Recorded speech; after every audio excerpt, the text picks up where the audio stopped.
Hello everyone! Today we're going to be starting our countdown to Halloween with a zombie-themed creature deck. That's right, we are going to be going through all of those fun creature types that'll get us in that festive and Halloween spirit. And today we are starting in Historic Brawl with Grimgrin the Corpseborn. This is a 5-mana, 5/5 zombie warrior.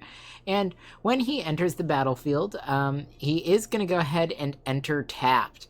Additionally, he's not going to untap during our untap set, but we do have his next ability, which is going to give us a little bit of a better upside here. We do get to sacrifice another creature to untap our commander and put a +1/+1 counter on it. And whenever Grimgrin attacks, we can destroy a creature that defending player controls and put an additional +1/+1 counter on Grimgrin. So we are going to be getting tons of value with this sacrificey zombie and making our way towards lethal on our opponent, disrupting their board that way. That being said, we haven't quite focused on the top competitive deck here. We are instead focusing on theme, and that theme is zombies. Down in our 1-mana slot, we've got a bunch of zombies that can easily be sacrificed, giving us some additional value, some additional bodies, or some additional interaction with our opponents. Similarly enough, going up to the 2-mana slot, this is actually where we have some access to more of our utility cards. So we have things like Swiftfoot Boots here, which is going to be really helpful on our commander. We also have Lazotep Plating. So this here is going to amass us a zombie, which is good. That zombie army will be a zombie and synergize with all those zombie synergies, but we can also give our permanents hexproof until end of turn. Going forward, we have counter spells like Memory Lapse. We also are running the actual counter spell. We have Wash Away. We have some removal spells in here as well, between having Doomblade and some of the others.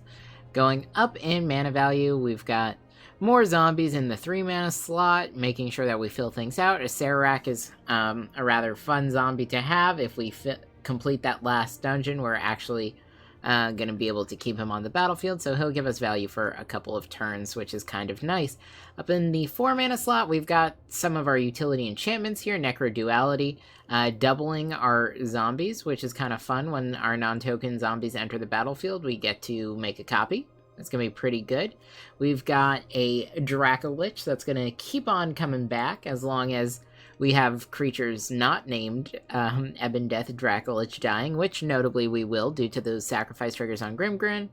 Now, Kalitas is actually a vampire, not a zombie, but we do get zombies when our opponent's creatures die, and we can sacrifice those zombies to give Kalitas more of an upside, which is also going to be really powerful. We have Snowlands in this deck, and why is that? That's all for Narfi, the Betrayer King, giving us that +1/+1 to zombies, and letting us pull him back out of the graveyard and onto the battlefield for some recurring value. And then, of course, we've got Open the Graves, another enchantment to get more zombies onto the battlefield. Got Eternal Bantu here is for some card draw based on sacrifice, could be pretty nice. And then at the very top of our deck, Liliana, Dread Horde General. We're going to be bringing out the Horde with zombies every turn, making our opponent sacrifice some things, and maybe even getting to that minus ability. Now, if you guys have been enjoying my content, make sure you subscribe to the channel to stay up to date on my latest videos. And if you do enjoy this video, make sure you give it a like. Let's go ahead and see how this deck does. Alright, so we're up against an Omnath deck, and I do think we are going to want to take a mulligan here. This is going to be a better start for us. Let's keep this. And we'll go ahead and start with an island. Snow-covered island.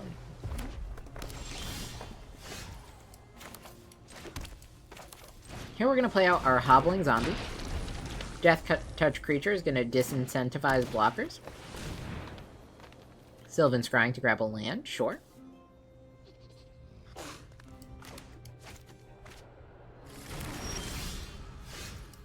Go Catacomb. I think Aven Eternal is going to be the better option here. We'll make our zombie army.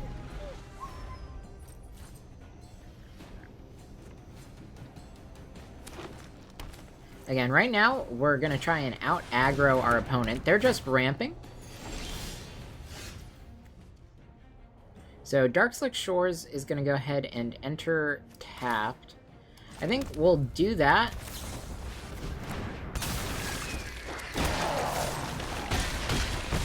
And swing out like this. Of course, they did get to gain some life with Gift of Paradise.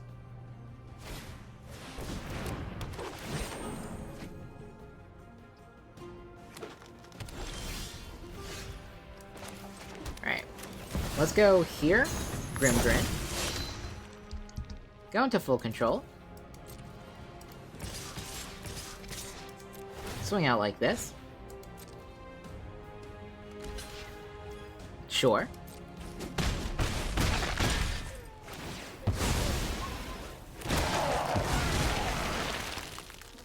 I guess it dropped full control for us, so we didn't get to pre-sacrifice that zombie. A little unfortunate. Now, of course, having Grimgrin on the battlefield is going to be really good for us. And now we'll also be able to hold up a Wash Away to deal with their Omnath, which is going to be huge for us. Essica's Chariot, sure.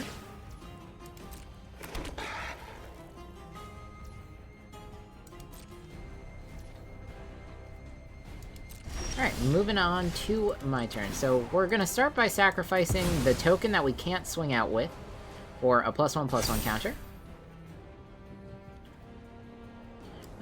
And let's move to combat.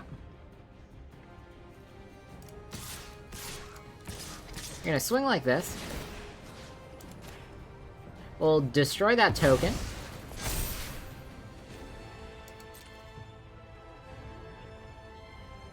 Opponent can block with Grimgrin here, that's fine.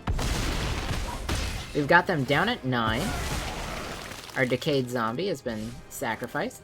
Let's go ahead and play out Nested Shambler. We can go ahead and sacrifice that if we need to. And I think we'll hold up all of the mana so we can pay the cleave cost on Wash Away.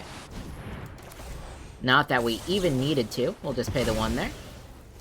And we've got it. Alright, on the play here, I don't think I want to keep this starting hand. This one's a little bit better. We'll go ahead and keep. Gonna start with the Estuary. Gonna reveal the swamp that we'll play next turn. I think that's pretty good for us. Now, let's see. What do I want to do? I think we go Undead Augur here. Kind of saying your go, so we know that they're toxic from the get-go. We'll say hello back. It's always good to be in good spirits.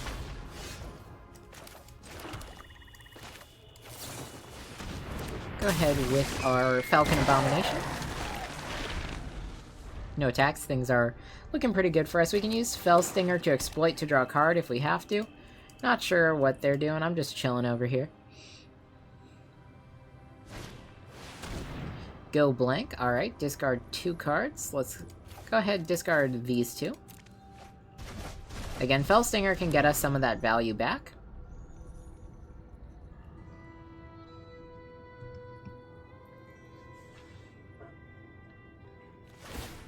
Yep, they'll get their bird. So let's go Fellstinger here. Exploit that. Draw some cards, draw another card.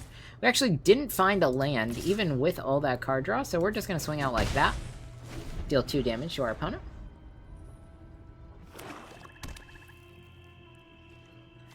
Shieldred. If they play Shieldred, we'll just hit them with the Heartless Act on our upkeep.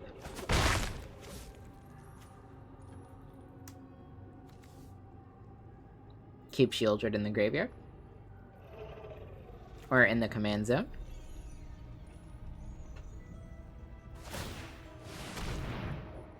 Interesting. Alright, we'll discard Repository Scab. We can bring that back with Crawl from the Cellar. Find Mana Confluence here.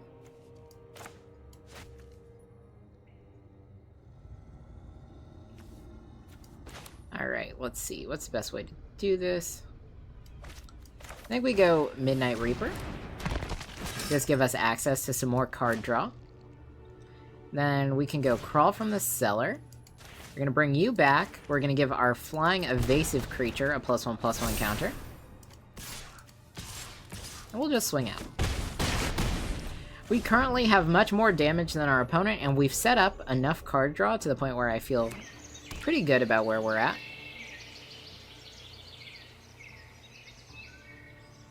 Again, we're outpacing them in terms of damage. No blocks. Again, they can deal 4 damage to us, that's fine. We deal 11 on the swing back. Stop on our upkeep. Heartless Act, kill Sheoldred. And we've got it. Alright, so we've got our opponent going first. This isn't a terrible starting hand. I do ideally want to see something that has a little bit more in terms of lands. We'll keep this. Yeah? No reason to go down a card. We're going to focus on our blue lands so we can hold up Counterspell first.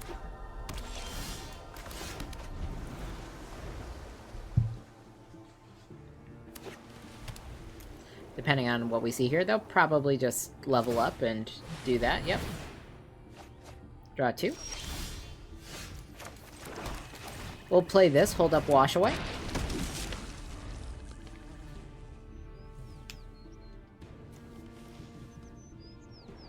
We'll see if they drop the black land.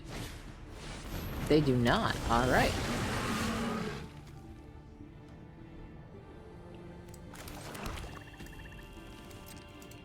We'll attack. Maybe they think we have a combat trick and let the 2 damage through. They do.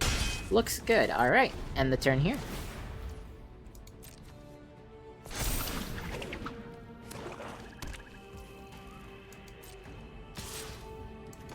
We'll just startle real quick.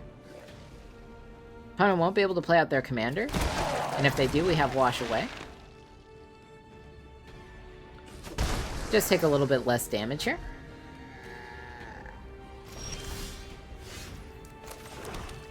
Meanwhile, we've got this.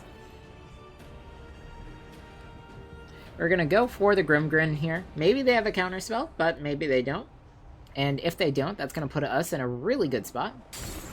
And they do not, so we're gonna go ahead and move to combat.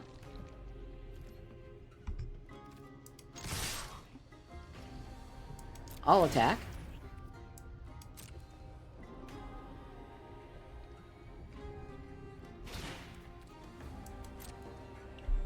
Move to blockers. Keep us in full control mode. Go to damage. Keep us there. Now, before the Decayed trigger, we're going to sacrifice that zombie to untap Grimgrin. Put a +1/+1 counter.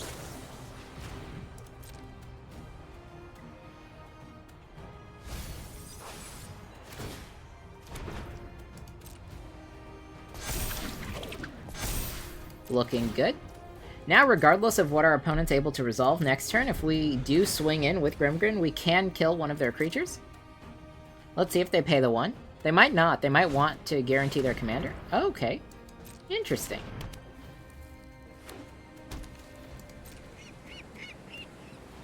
So now we'll be able to hold up counterspells for sure. Let's go move to combat first. Kill the Kraken, get a +1/+1 counter on Grimgrin. We do get the block here. And honestly, I think we'll just play the Skylord here. And give ourselves a flying amassed zombie token.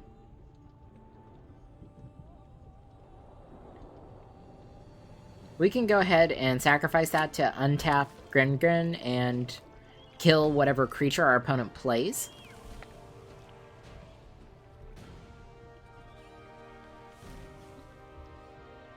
I do like that. Then starting next turn, I think we've got a nice enough board where I just want to hold up counter magic.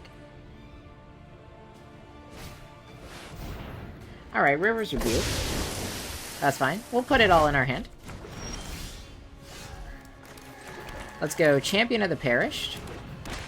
Grimgrin. Get that +1/+1 counter.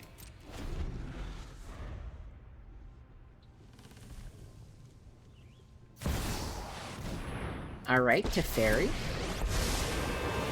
We can have that. They'll draw a card, but it'll be 2 cards. Because of the insight.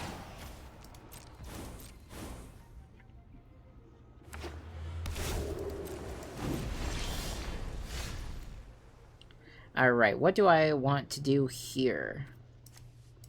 I think we just replay Skylord. We get that +1/+1 counter. We get that zombie. We can go ahead, use that to untap Grimgrin. Move to combat. 6 to kill Teferi. 4 to go to the face. And now we're still holding up Wash Away for their commander. And I don't know everything about chronomancy. So I think that's the way to do it this turn. We have Wash Away here. Obviously, if they have a different removal spell, that is going to work. But they're not going to be able to resolve their commander this turn. Okay. That's a creature that we can deal with. That we will lose Grimgrin. That's fine. Action taken. Back in the command zone you go. Alright. Now, how do we want to do this? I think we'll just play out the scab here. Get some extra +1/+1 counter action going on.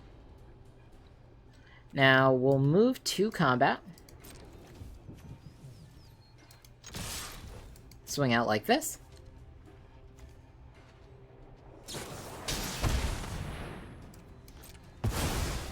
That gets exiled, that's fine.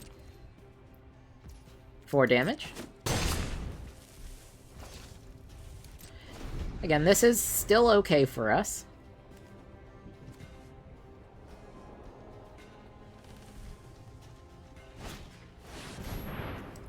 Yeah, you actually won't get to have your commander. Back to the command zone you go.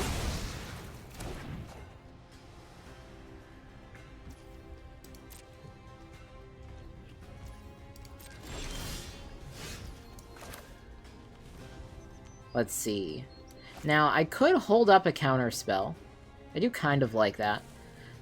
Let's start by moving to combat.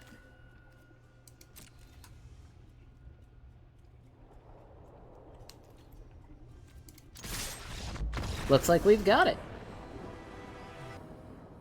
Alright. Opponent's going first with Muldrotha. Plenty of lands here, but we have no access to blue.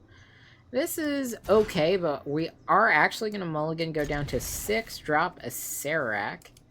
I think this is going to be the way we want to go ahead and do that.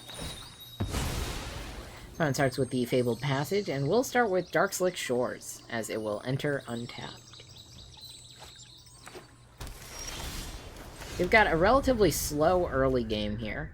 I think we might actually want to play out our Tainted Adversary. We're going to hold on to it, and I'm going to play the Shambling Ghast instead. That can act as ramp for us and a blocker for the Sprout, so I think that's pretty good. Next turn, we'll get the Headless Rider.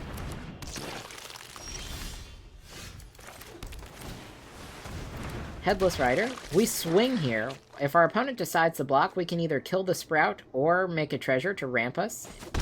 Yep.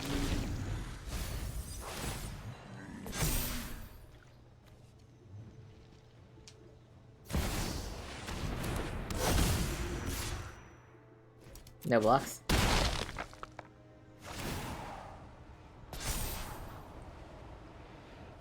Now, because of Slogurk here, I actually think our opponent is incentivized to put lands on top, so the damage we take is going to be pretty low.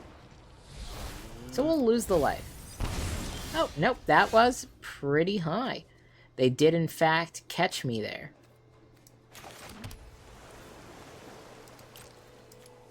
We'll go ahead, swing out like this.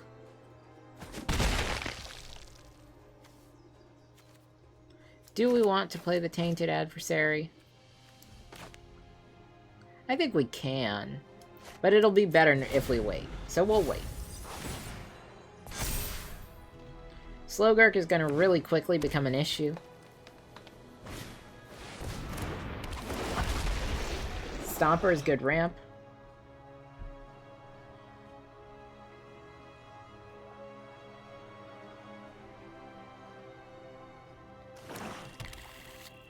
I think next turn we can get Grimgrin out, which isn't going to be bad for us. We'll leave Shambling Ghast back and start letting our opponent draw cards. You can have that one. Here's Grimgrin. That's going to be really good for us, because now we can chump block with the Shambling Ghast and then untap Grimgrin. We can also kill Death Bonnet Sprout whenever we want to, pretty much. Muldrotha, sure.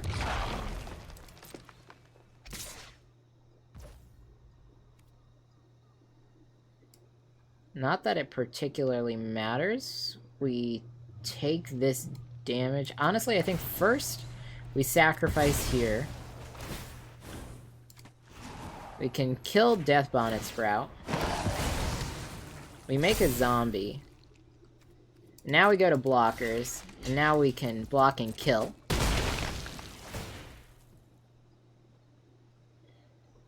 It's gonna be much better. When we swing out with Grimgrin next turn, we can kill Muldrotha, which is gonna put us ahead.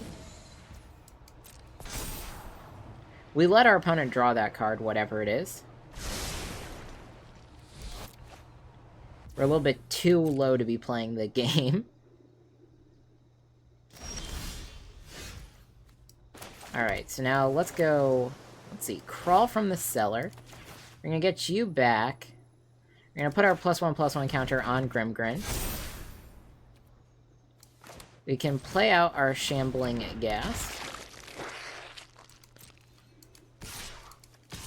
We're going to attack with everything, because we kill Muldrotha here.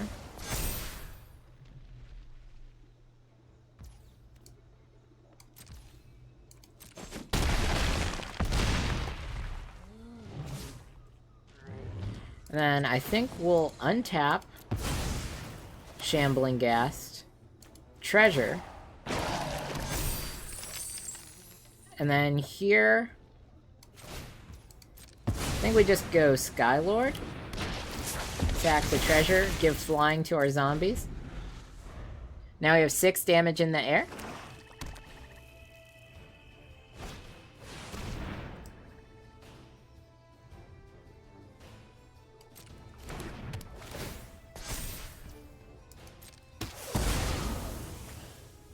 Back to the command zone.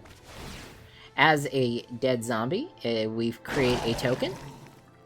Now we have 8 damage with flying, all which can get over the Topiary Stomper.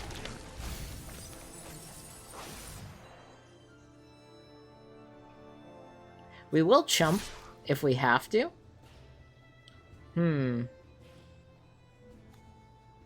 Yeah, because we'll be able to get there. And we need the Skylord to keep all of our damage through, so I think we just chump to not accidentally die to something.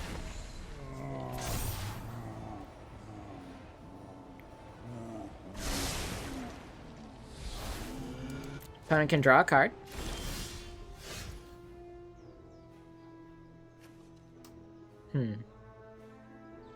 I see they block with the Butler there. Block with the Stomper there. Oh, we're only going to get 6 damage through, so we do need an additional 2. I think we'll just go Tainted Adversary here, and we'll pay for it. It's going to give us access to some more zombies. You stay back, and we'll just swing like this.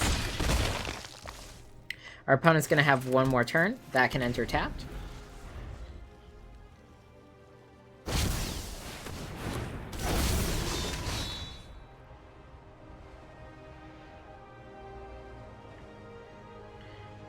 Alright, well. We'll give them the portal. because they're at 2 and they can't cast the portal.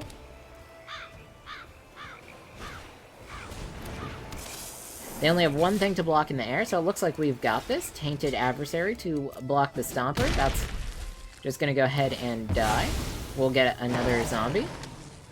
Opponent can draw a card, and we've got it. Draw a card. Alright, move to combat. Swing out. 2 Decayed triggers. Doesn't matter, and yep, there we go. Alright everybody, I hope you enjoyed. So as we were able to see, this zombie deck is a great aggro deck in Historic Brawl. Of course, there are ways that we can optimize this and make it a little bit better if we're looking to play in a strictly competitive sense. Definitely pull in some more interaction and ditch some of our cheaper zombie threats. You know, some of those less valuable cards that we have here. Things like Repository Scab can go. We can lose a couple of other cards as well, but we are looking at a very good deck. Now, this deck is capable of winning even without getting Grimgrin out on the battlefield. If we start with a very strong aggro hand, if we can get our Champion of the Parish out and start growing that, if we're able to hit some of our buff effects like the Blade Stitch Scab here, that's going to be really good as well. And then once we do get Grimgrin out onto the battlefield for that mid game, we are going to be an absolute powerhouse. If our opponent can't deal with Grimgrin, Grimgrin will close the game. We're always going to be trading positively here because each time we go into combat, we can remove whatever the worst blocker for us is, which is really powerful. We can also sacrifice other creatures to put +1/+1 counters on Grimgrin, which is really good as well. We can even sacrifice a creature to untap him and have a better surprise blocker when our opponent swings at us. So we were able to see that in one of our earlier games as well. Very powerful for making the mid to late game for what is a predominantly aggro deck much stronger. Now, if we were to make this deck a little bit more competitive, I'd recommend losing some of those low value threats and adding more interaction, just to make sure that we can kind of deal a little bit more with our opponent's board state. We are playing a Dimir deck, so there's no reason not to have more counters and more removal for dealing with that opponent. But that being said, if you did enjoy this video, make sure you give it a like, and if you have any ideas for another deck you'd like to see me play, why don't you let me know in a comment down below. I'll see you all next time.